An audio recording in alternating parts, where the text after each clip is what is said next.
Alhamdulillah, semua alhamdulillah, dulur Al-Victor. Semoga kita semua di pagi yang penuh barokah ini senantiasa diberikan kesehatan oleh Allah Subhanahu wa taala, diberikan kekuatan dan keistiqomahan dalam mencari ilmu serta mengaji di Fajar Syiar Al-Victor kali ini. Dulur, kita akan mengaji dalam kajian ngaji Katresnan bersama guru kita yang tak lain adalah Bapak Dr. Kiai Haji Ilhamullah Sumarkan MAG. Beliau merupakan Ketua Lembaga Dakwah Nahdlatul Ulama Jawa Timur dan dosen di Universitas Islam Negeri Sunan Ampel, Surabaya, Ketua Lembaga Dakwah Khusus Majelis Ulama Indonesia Jawa Timur. Anda juga nanti bisa bergabung dengan kami di 081234939390, 081234939390, atau Anda bisa ikuti kajian pada pagi hari ini melalui live streaming Instagram Radio El Victor. Anda juga bisa mengakses kajian-kajian sebelumnya melalui YouTube El Victor, tulis saja El Victor FM Surabaya. Dulur, beliau juga sudah hadir di studio. Mari kita sapa beliau bersama. Assalamualaikum warahmatullahi wabarakatuh, Yai. Waalaikumsalam warahmatullahi wabarakatuh. Alhamdulillah. Sehat walafiat, Yai, hari ini? Alhamdulillah sehat. Ini tadi barusan juga datang dari Rungkut tadi. Ngaji subuh, Yai? Ngaji subuh. Alhamdulillah. Jam 6 tadi itu. Masya Allah, berbagi waktu, Yai. Iya. Dengan padat. Ya, semoga lancar semuanya, Yai. Sehat walafiat semuanya. Iya, insya Allah begitu. Alhamdulillah. Yai, sebelum kita masuk ke topik pembahasan dari kajian pada pagi hari ini, mungkin ada yang perlu disampaikan? Iya, yang jelas kita semuanya saling mendoakan mudah-mudahan keluarga kita dibarokai Allah Subhanahu wa taala dan doa dari jamaah serta dukungan terkait dengan usaha kami untuk membebaskan tanah peluasan area Masjid At-Taqwa Jember Wonosari yang sampai sekarang belum terselesaikan karena butuh sekitar 1,8 M itu. Masya Allah, 1,8 M. Iya, ya baru dapat berapa kemarin? Ya, mudah-mudahan dimudahkan oleh Allah ke depan. Amin, amin, amin. Ya, di antaranya itu ada beberapa orang yang menyumbangkan jamaah juga menyumbangkan tanahnya untuk nanti bisa dijual, kemudian hasil penjualan sepenuhnya dipakai untuk perluasan masjid itu. Ya, karena kebetulan yang dihibahkan itu tanahnya agak jauh dari masjid. Sementara masjid itu butuh untuk pembebasan tanah sebelahnya itu. Nah, nanti hasil penjualan tanah yang dihibahkan tadi itu untuk masjid itu akan dipakai nutupi termasuk ini. Walaupun juga masih kurang, tapi tetap itu sudah bagian daripada ikhtiar. Masya Allah. Alhamdulillah. Ya, alhamdulillah. Masya Allah. Semoga dimudahkan oleh Allah Subhanahu wa taala, ya. Baik.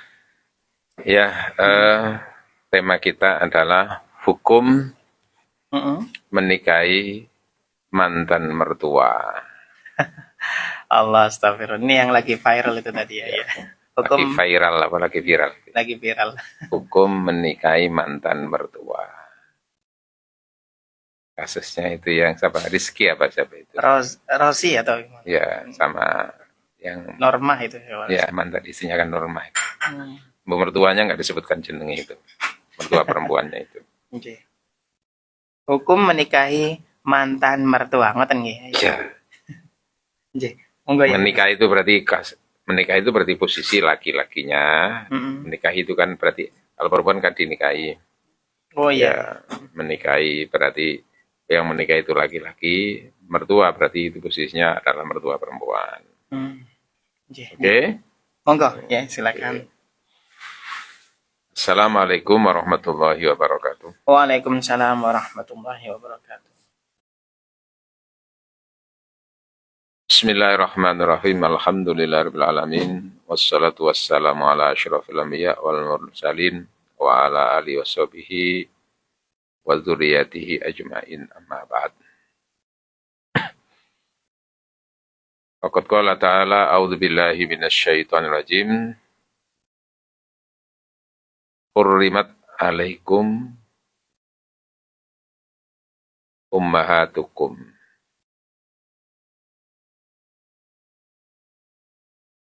ila akhiri thumma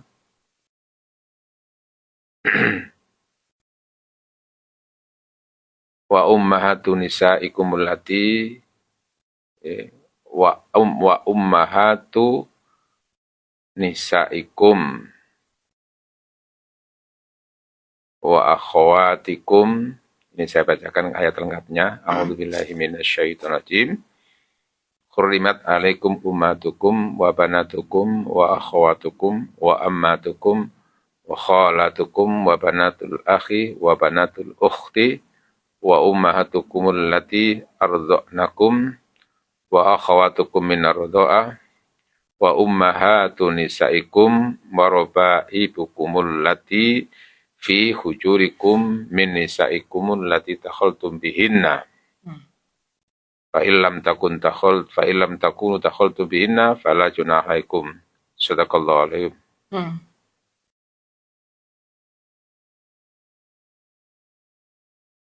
Kaum muslimin, pendengar dan pengagum cinta ngaji katresnan Radio El Victor ingkang dirahmati Allah, alhamdulillah kita bersyukur pada pagi hari ini dipertemukan Allah setelah banyak absen karena beberapa kegiatan yang sering luar kota.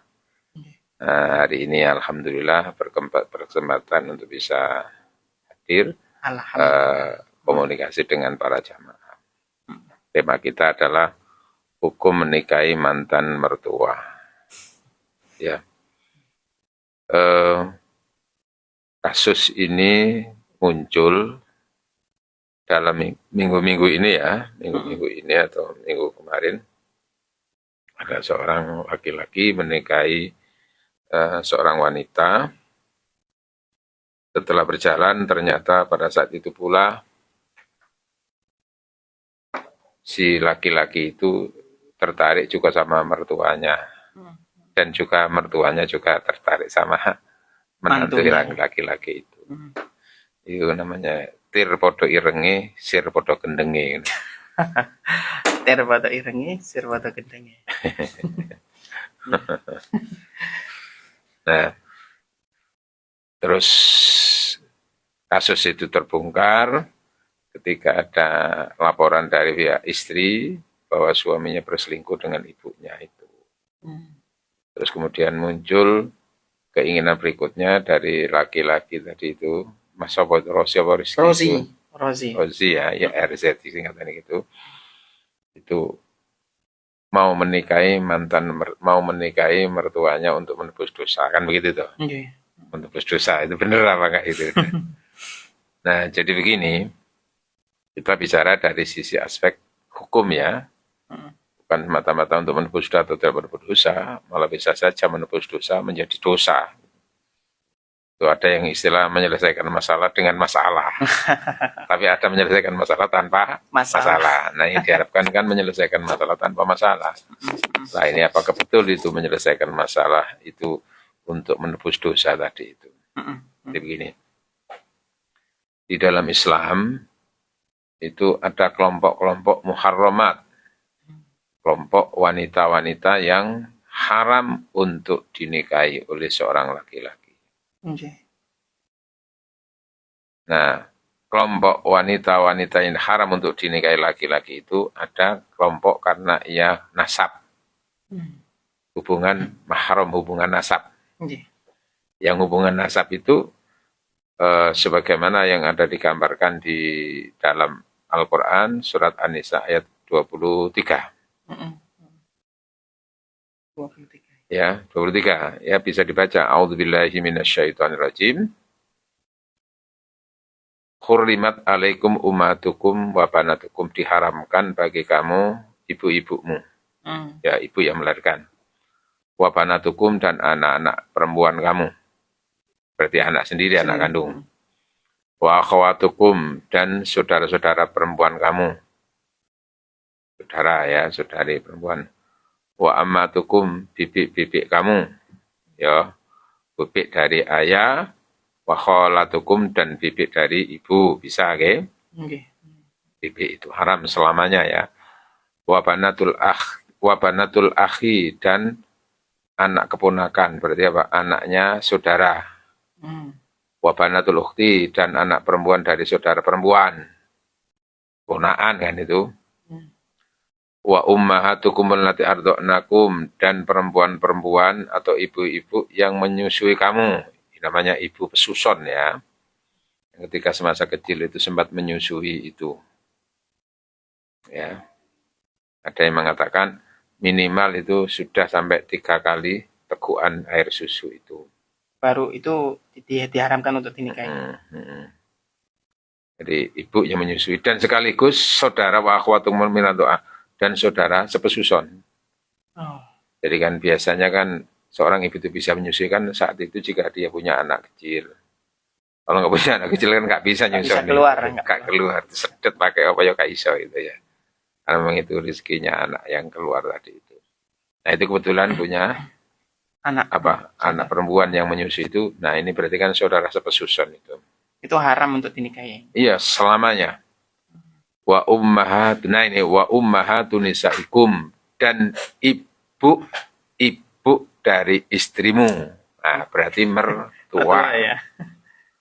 Waroba ibukumul lati fi hujurikum min nisaikum, dan anak tiri ya. Ya jadi anak tiri, anak tiri, anak perempuan dari istri-istrimu yang tinggal bersama kamu, yang mana istri kamu yang kamu nikahi itu sudah kamu sudah pernah melakukan hubungan suami istri dengan kamu.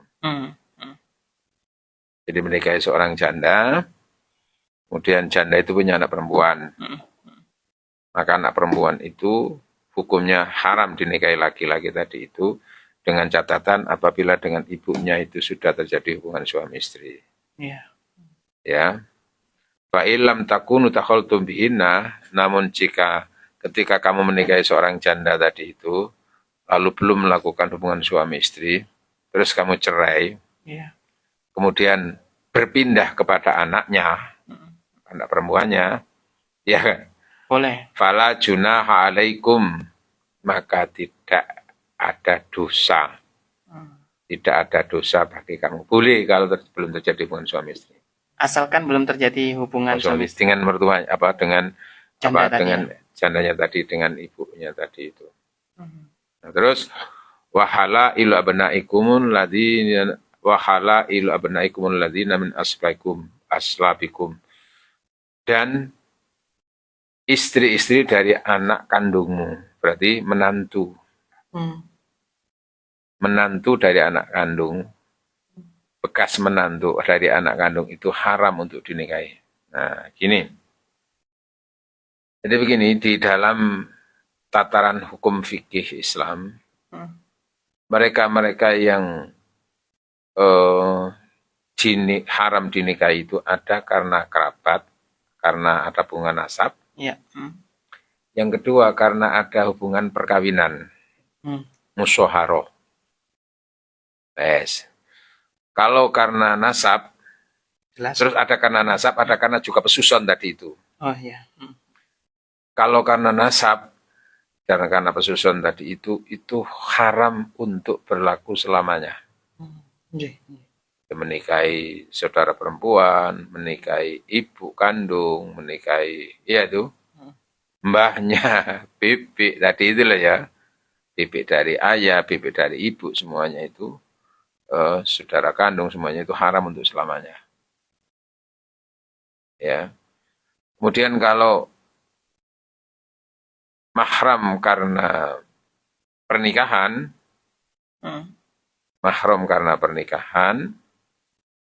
adanya pernikahan sehingga orang-orang tertentu menjadi muharramat, menjadi muhrim, orang-orang yang haram untuk dinikahi, gitu loh ya. Karena menikah dengan seorang perempuan, lalu yang terkait dengan perempuan itu menjadi mahram. Itu namanya mahram karena pernikahan. Nah, di situ ada 2 kategori. Ada haram untuk selamanya, lalu haram untuk sementara. Namanya haram mu'abbad, ada haram mu'akkad. Ya. Yang haram untuk selamanya itu dalam hal ini adalah mantan ibu mertua. Mantan ibu mertua. Ini selamanya ya? Ya, dari istri anak kandung dari mertua tadi itu. Walaupun sudah putus itu ya? Sudah Ya, cerai? cerai. Hmm. Nah, sementara bedaannya kalau yang haram mu'akkad itu adalah yang namanya hanya batas-batas waktu tertentu. Ketika penghalangnya itu sudah tidak ada, maka bisa menjadi halal. Itu diantaranya adalah saudara kandung dari istri, saudari kandung dari istri. Jadi menikahi seorang istri, lalu istri ini punya adik kandung atau punya kakak kandung perempuan. Iya. Itu haram dinikahi laki-laki ini, menjadi poligami gitu ya. Haram. Tapi kalau terjadi perceraian dengan istri ini, bisa. Boleh. Ya, itu. Tapi beda dengan ibu tadi itu. Oh, kalau mertua selamanya ya? Selamanya. Berarti Rozi ini salah. Ya, selamanya tidak boleh.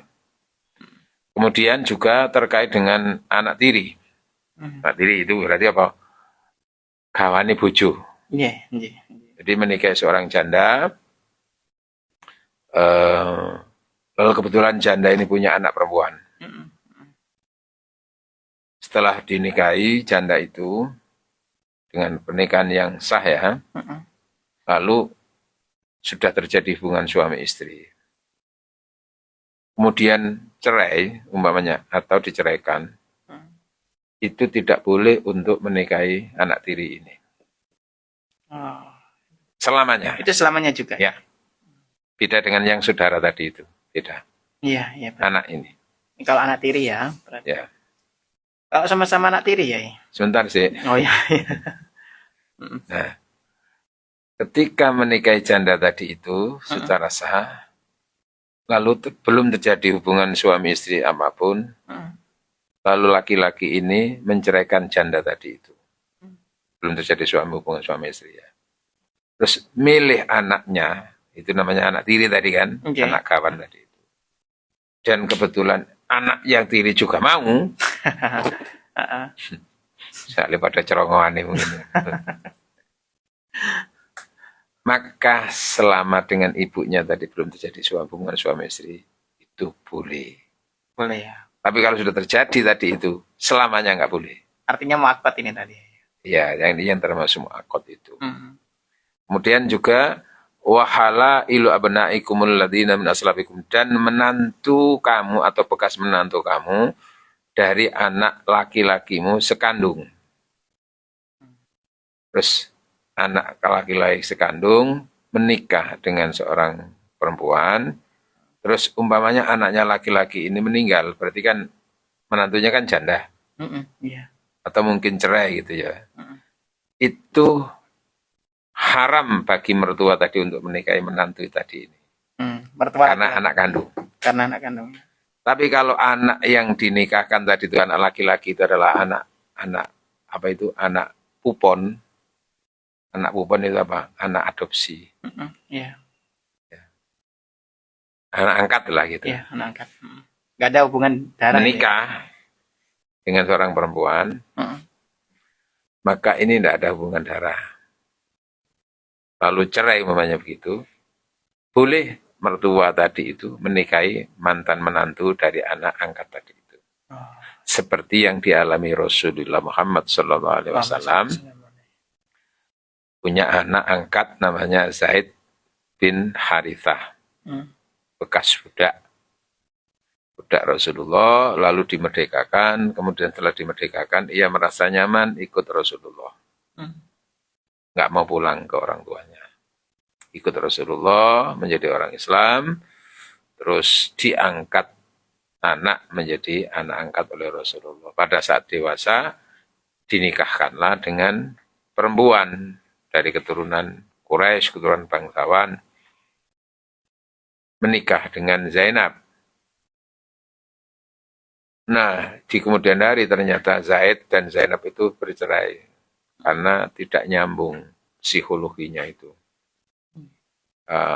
Zaid itu bekas budak strata sosialnya itu kan bawah. Sementara Zainab itu dari keturunan darah biru. nggak pernah nyambung. Dan memang Zainab juga nggak suka, nggak cinta sama Zaid itu. Zaid menyadari siapa dirinya, lalu selama ini juga ia merasa nggak nyambung, maka terjadi perceraian dengan Zainab itu. Oleh Allah, falamma qadha Zaidun minha watara, di surat Al-Ahzab dinyatakan begitu. Dan ketika Zaid sudah melesaikan urusan perceraiannya dengan Zainab, urusan perceraian dengan Zainab ya, Zainab tadi itu, zawwajnaka, maka Allah perintah khusus kepada Rasul untuk menikahi Zainab. Langsung dari Allah itu. Itu langsung perintah ya? Ya, perintah dinikahkan oleh Allah langsung. Allah yang menikahkan, bukan hanya perintah, tapi menikahkan langsung. Zawwajnaka, saya menikahkan kamu Muhammad dengannya, dengan siapa? Zainab. Likaila yakuna, agar menjadi pelajaran, ya. Kenapa? Supaya tidak menjadi penghalang, supaya tidak menjadi dosa, ya.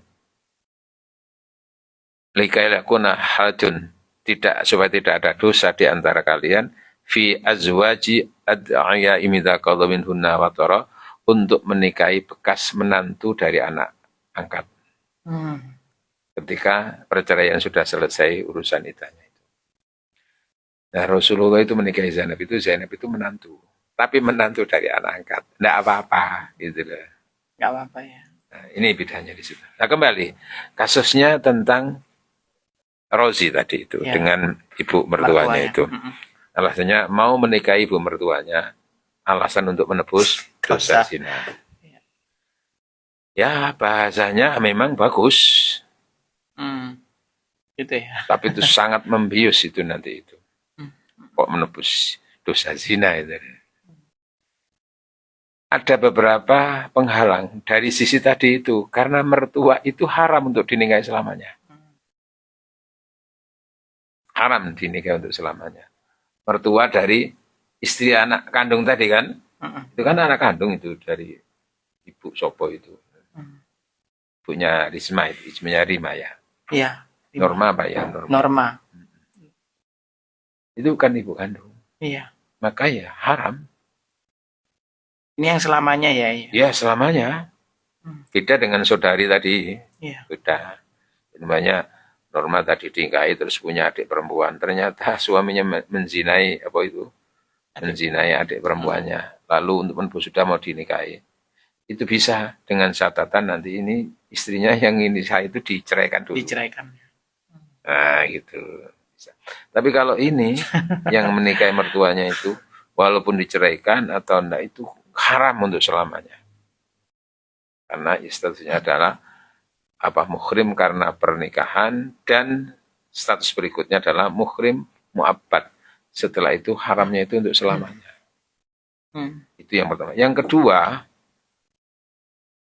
istri ini kan masih statusnya adalah istrinya orang lain. Ya mertua laki-laki kan. Iya. Nah selama juga suaminya juga tidak menceraikan ayah mertuanya tadi itu, ya berarti kan tambah tumbuh keharamannya itu. Double dua ya. Walaupun sudah diceraikan oleh ayahnya, diceraikan oleh ayah mertuanya, oleh bekas mertuanya diceraikan gitu gara-gara selingkuh tadi itu, terus diceraikan terus menjadi janda. Itu kan tidak boleh juga ini tadi. Kenapa Rozi tadi menikahnya? Kenapa? Karena memang dia sudah statusnya dulu adalah mertua. Sudah pernah menjadi mertua. Apalagi kalau si mertua tadi itu berstatus masih istrinya ayah mertua juga gitu loh ya. Jadi nggak berlaku kata-kata menebus dosa dengan cara menikahinya itu. Itu kalau dilegalkan kemudian dinikahkan dengan itu maka bukan melebur dosa, menambah dosa jadinya. Iya kan? Iya. Jangan nanti kalau akhirnya mertua laki-laki ya sudah, aku ya gak sudi aku ndelok bojo selingkuh mbek mantune dhewe tak ceraikan saja lalu janda. Terus kemudian si laki-laki Rozi tadi itu cerai dengan istrinya yang menggugat tadi itu. Berarti kan menjadi duda itu. Tidak serta-merta langsung ini boleh menikah dengan ibu ini tadi. Kenapa? Karena tadi statusnya ia adalah mantan mertua. Pertentangan dengan hukum ini ya itu. Iya, jadi koyok-koyok secara lahiriah yang menebus dosa mau menikahi mertuanya. Umpamanya terus ridho sama ridho, ya tidak bisa. Ridho itu tidak bisa mengharamkan hukum. Iya, iya. Ya, karena pernikahan itu bukan berdasarkan semata-mata perasaan, tapi harus berdasarkan ketentuan hukum gitu loh ya. Maka mungkin perasaannya boleh, perasaannya ridho, tapi secara hukum nggak boleh ditarjam. Itulah ya. Kalau perasaannya itu tidak begitu ridho, nggak begitu suka, kan ridho itu kan banyak suka atau tidak suka. Tapi secara hukum itu boleh, maka silahkan masih bisa diperbaiki. Yang penting itu nggak menabrak hukum. Ya, tadi itu, maka tidak benar dengan alasan menebus dosa zina lalu mau menikahi mantan mertuanya tadi itu. Allah. Walaupun sudah cerai dengan istrinya, walaupun juga si ibu tadi diceraikan oleh suaminya, itu ya nggak bisa. Apalagi memang juga tidak diceraikan oleh ayah mertuanya gitu. Ini kalau bisa tidak tertentu bisa terjadi bunuh-membunuh. Wah, iya. Nah itu nanti kita bicara lagi dari tema yang lain. Apa? Istri yang kembali ke istri yang kembali ke suami pertama setelah menikah sendiri dengan laki-laki lain. Kan ada kasusnya itu. Oh, banyak itu ya. Ada. Jadi seorang istri itu sebetulnya nggak dicerai oleh suaminya, tapi dia itu apa? Menikah siri dengan laki-laki lain, tinggal bersama laki-laki tadi itu. Terus di kemudian hari mau kembali lagi ke suami yang pertama. Ada itu. Masya Allah. Oke, sementara itu jadi kita membahas tentang tadi itu. Apa? Menikahi mantan mertua untuk menebus dosa. Sesungguhnya itu salah. Enggak ada dosa ya. Baik, Dulur Victor. Baik Kiai, terima kasih ngajinya luar biasa sekali. Kita akan lanjutkan Dulur setelah jeda berikut ini. Nanti Anda juga bisa bertanya. Silakan 081234939390 setelah jeda berikut ini. Ya, baik Dulur Victor, kita lanjutkan kembali ngaji kita bersama guru kita dalam kajian ngaji Katresnan. Baik Kiai, ini ada pertanyaan dari Ibu Vira ya, Surabaya. Assalamualaikum warahmatullahi wabarakatuh. Ya, derek bertanya Ustadz, mohon nasihatnya Nji. Ini sudah lama terjadi Ustadz. Ada teman senior saya curhat ke saya tentang suaminya. Waktu itu saya nggak bisa kasih jawaban yang lengkap. Saya hanya beri solusi agar banyak beristighfar dan banyak sedekah. Begini persoalannya. Jadi suaminya itu sering madul kepada orang tuanya, ada masalah apapun, dikit-dikit madul ke orang tuanya. Nah, tapi nggak ada solusi. Si suami ini tidak mau dan tidak bisa untuk menyelesaikan masalah, sedangkan si istrinya ingin semua masalah. Kalau keluarga itu dibicarakan, dirembuk berdua, jangan sampai madul ke orang tua. Karena madul itu hal yang tidak baik ya. Dan madulnya tujuannya untuk menjelek-jelekkan istrinya. Padahal istrinya itu orangnya baik sekali, patuh, manut, neriman, meskipun istrinya ini juga bekerja. Mohon nasihatnya Ustadz bagaimana menghadapi suami yang suka madul. Catatan suami ini juga melarang istrinya untuk keluar belajar mengaji, padahal tempat ngajinya itu dekat dengan rumahnya. Ya ini kasusnya ini suami yang seperti itu berarti memang tidak didasari oleh ilmu agama, tapi menjalani kehidupan rumah tangga itu didasari oleh perasaan dan oleh emosi. Perasaan sama emosi saja. Akalnya nggak berlaku, hukum tidak berlaku. Memang sebetulnya kalau ada masalah di internal keluarga secara hukum dan secara akhlak, itu sebaiknya diselesaikan dulu dengan istrinya kalau ada masalah itu. Itulah fungsinya hunna libasul lakum wa antum libasul lahun. Bahwa istri-istri itu selimut buat kamu dan kamu juga selimut. Artinya makna selimut itu macam-macam, bisa untuk mendatangkan kehangatan. Tapi juga fungsi selimut itu untuk menutupi kemungkinan kalau orang yang sedang berselimut itu punya aurat. Nah, dalam hal ini berarti sebetulnya kalau ada masalah di istri itu, suami bisa menutupi, jangan dibuka dengan orang lain. Sebagaimana kalau istri menemukan ada masalah dalam diri suami, sebisa mungkin jangan dibuka di depan orang lain. Tapi sebisa mungkin diusahakan untuk bisa diselesaikan secara kekeluargaan bersama suami istri.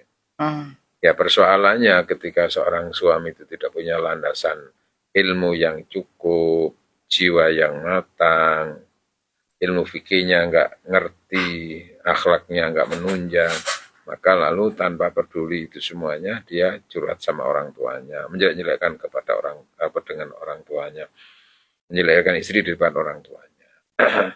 Ini tentu sesuatu yang tidak baik. Nah, bagaimana solusinya? Ya ini, sebisa mungkin si istri itu mengalah untuk ya komunikasi, ngalah tanya ada masalah apa yang bisa saya selesaikan, kalau memang kekurangannya dalam diri saya mungkin bisa diperbaiki, kalau masalah apa monggo dibicarakan. Tapi kalau itu enggak bisa, ya memperbanyak istighfar si istri ini. Boleh menggugat cerai, Yai? Memperbanyak istighfar, mungkin ini juga karena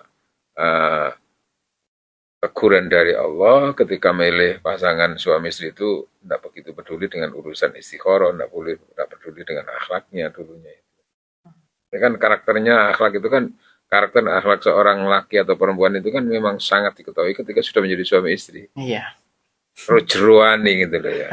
Kalau masih pacaran itu wah apik tok kan kekurangan ini. Gak ada cacatnya. Sekolah kesempurnaan dalam hidup itu. Nah, kemudian kalau dengan kondisi seperti ini merasa teraniaya, suami begitu tertutup, tapi dia membukanya kepadanya orang tuanya, sementara dengan istri itu tidak pernah diselesaikan, tidak pernah dibicarakan, yang ada itu emosi tok, sehingga istri tidak punya jalan keluar untuk bagaimana dia bertindak menyikapi ini, karena nggak jelas kesalahannya, sehingga suami seperti itu. Itu berarti kan ada unsur kedoliman. Kedoliman bukan secara fisik saja gitu. Kedolim itu bisa juga secara batin itu. Merasa tertekan, nggak tahu jelas salahnya, benernya ya apa, kok tiba-tiba didiamkan seperti itu. Diungkap dengan orang lain, dosa-dosa kekurangannya itu. Nah itu kan kedoliman itu juga. Ya. Nah karena berdampak dari ini lalu si istri itu merasa seperti hidup di neraka, jarum setan. Kayak lagu Nicky Astria itu. Merasa tidak nyaman dengan punya suami seperti itu, nggak ada perbaikan dari pihak suami, walaupun istri sudah memberi masukan, memberi saran dan seterusnya, ternyata merasa terdolimi, akhirnya si istri maka bisa juga mengajukan gugatan itu. Dan tidak termasuk istri yang dolim. Kenapa? Karena ada alasan yang kuat, dia diperlakukan tidak manusiawi oleh suami. Ini catatannya juga, Yai, suaminya ini juga seorang ustadz, juga ngisi pengajian malah. Ya, kadang-kadang ustadz itu modalnya kan hanya pinter ngomong, kadang-kadang itu bisa kan, tapi kelakuannya sendiri belum tentu gitu. Iya kan? Ustadz itu kan label-label sosial, tapi hakikatnya itu kan tahu jeruannya itu, ya tahunya itu kayak apa ya istri itu. Benar. Walah, ndok nyopo dikatakan ustadz gini, tapi kenyataannya dok rumah tangga kok koyok ngono loh. Ya, berarti apa? Dasarnya bukan ada dasar hukum. Jadi ketika ada masalah dengan istrinya nggak diselesaikan internal, tapi dia boro-boro dengan yang lain, termasuk ibunya sendiri. Tentu itu tidak baik, ustadz seperti itu. Ya, mungkin ustadz lah. Ustadz-ustadzan. Apa kan hanya macam itu ya. Ya, baik gitu, Yai. Kita terima satu telepon Yai. Ya. Assalamualaikum, Abah Gatot ya.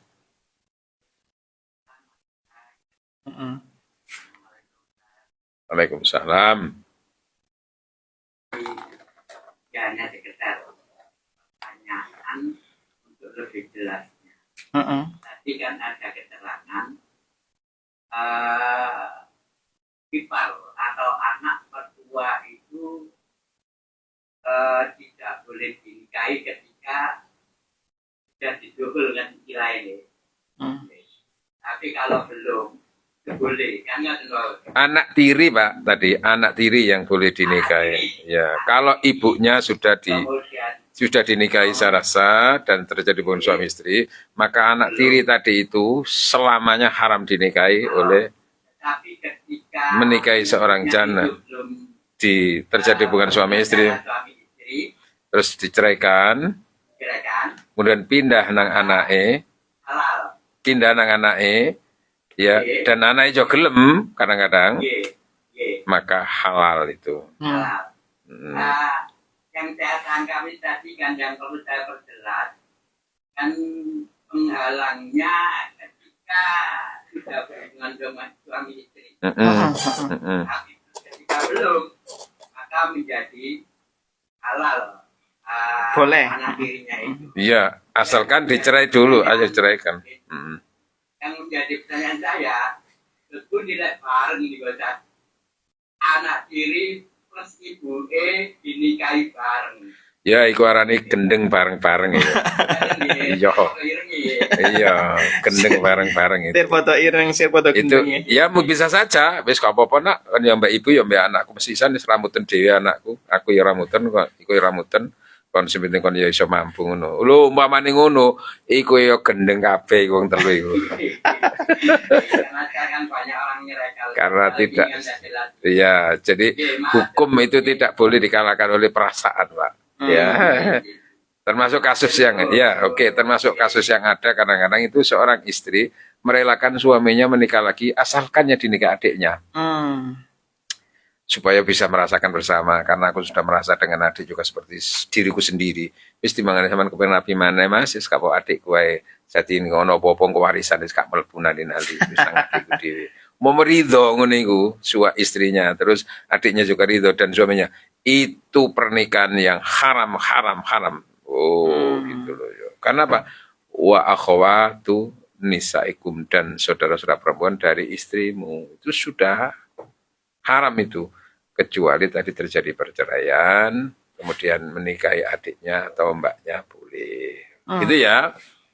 Ini penting, ini masalah halal haram itu. Sehingga enggak semata-mata bersiap menikahi mantan mertuanya untuk menebus dosa. Lah, tambah dosa, tambah tumbuk-tumbuk itu.